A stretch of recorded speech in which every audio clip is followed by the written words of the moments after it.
All right, ladies and gentlemen, welcome back to the channel. Tonight, we're going to be talking about the Chicago Bears. Unfortunately, just a brutal loss this afternoon. 17 unanswered points by the Denver Broncos. 31-28 loss at home. I really apologize if you were at this football game at Soldier Field.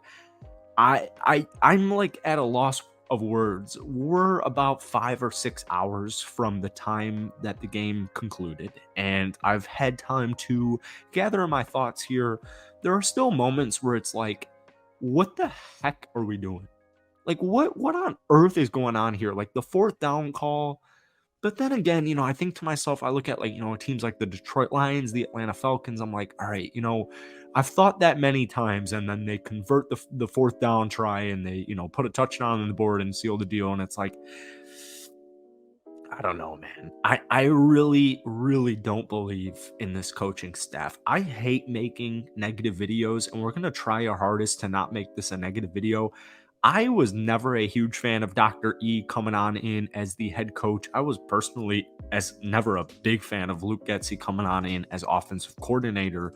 But what I did like today was Justin Fields. I liked the rushing game. I liked DJ Moore. I liked that Cole Kmet got going. I really loved the Chicago Bears defense in the first half. They only gave up 7 points. It's just a demoralizing loss. And that fourth down try to go for it really has me thinking, like, are they trying to tank like outright? Are they just like blatantly trying to lose every single game this season? We're going to talk about that in tonight's video. But before we do, if you guys enjoy it, be sure to hit that like button, hit that sub button for daily Chicago Bears content. God, dude, 0-4. I mean, it just blows balls. Like, if we're just going to keep it a buck here, it just blows fat balls. Justin Fields had one of, if not the best passing performances of his entire NFL career this afternoon. He was 28 of 35 for 335 yards and 4 touchdowns. He had a career high in passing yards with 335 and a career high in passing touchdowns with 4. Unfortunately, the interception and the fumble were kind of just killers. Kind of lost the game. But, I liked the pocket presence. Not too many runs. Justin Fields only ran it 4 times at 25 yards. If you're new to this channel, or if you're an existing subscriber or listener of this channel, you know my thoughts on the Chicago Bears for this upcoming season. The sole thing I want to take away from this year is Justin Fields. Is he my guy? Is he my starting quarterback for the future? And it just puts Bears fans in such a tough pickle, especially after a game like this, where it's like, you just had a career game. Your quarterback just threw for over 330 yards and 4 touchdowns, and you gave up 17 points in the fourth quarter. You didn't put up any fourth quarter points. Like, it just is demoralizing. It really is. And then, I'll keep saying it. I don't understand some of these fourth and down play calls. I just don't really understand what the MO is here. I don't get it. I'm so freaking confused. This is a team that I was big on. I was big on the Chicago Bears. Now, we know they won 3 games this past season. So I wanted to keep my expectations in check. For me, and a lot of Bears fans, a lot of NFL fans disagreed with this comment, but for me, a successful Bears season is, number 1, is Justin Fields my guy. Number 2, are the Bears going to win over 6 games? And I know that sounds so bad, but at this point in the season, when you're 0-4, it's like, I don't even want 6 wins anymore. I don't even want 6 wins anymore. I would love for Justin Fields and the Chicago Bears team to pull a Detroit Lions, like he said last week for last season, where the Lions last year started 1-6, they finished 9-8. I get it. It's football. These things happen, but I just it's tough, man.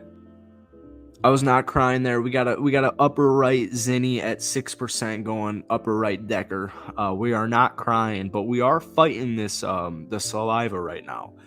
One thing outside of Justin Fields, let's talk about the positives. I don't really want to talk about the negatives because we've got a long week ahead of us. Or actually, we have a short week ahead of us because we play the Washington Commanders on Thursday. But we're going to get into all the disgusting stuff as the week progresses. One very positive note for me personally was the rush game. This is something we talked about all summer. This is something we talked about through the first 3 weeks of the season. It's like, You get rid of David Montgomery, and I understand it. You draft Rashawn Johnson, and I loved it. And you upgrade Mr. Khalil Herbert to running back one. Through the first 3 games, we didn't really see too much of Khalil Herbert. This afternoon, we did. We saw 18 carries for 103 yards, averaging 5.7 yards per rush. Justin Fields averaged 6.2 yards per rush. We also saw the rookie Tyler Scott with a couple of carries, averaging 9.5 yards per rush. The Chicago Bears rushing attack today was a lot like what we saw from last season. They ran 31 times for 171 yards, averaging 5.5 yards per carry.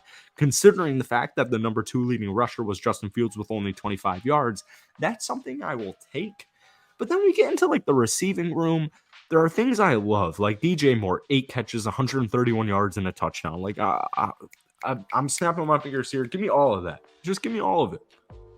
When talking about the receiving, I do just want to throw in there Khalil Herbert, 4 catches for 19 yards and a touchdown. But outside of DJ, outside of Khalil, we saw Cole Kmet. I'm a huge Cole Kmet supporter because I went to high school with him, same graduating class. 7 catches, 85 yards, and 2 touchdowns. The tight end position was like point of emphasis for me personally in the offseason because it's like, all right, I have Cole Kmet, and I know what Cole Kmet is.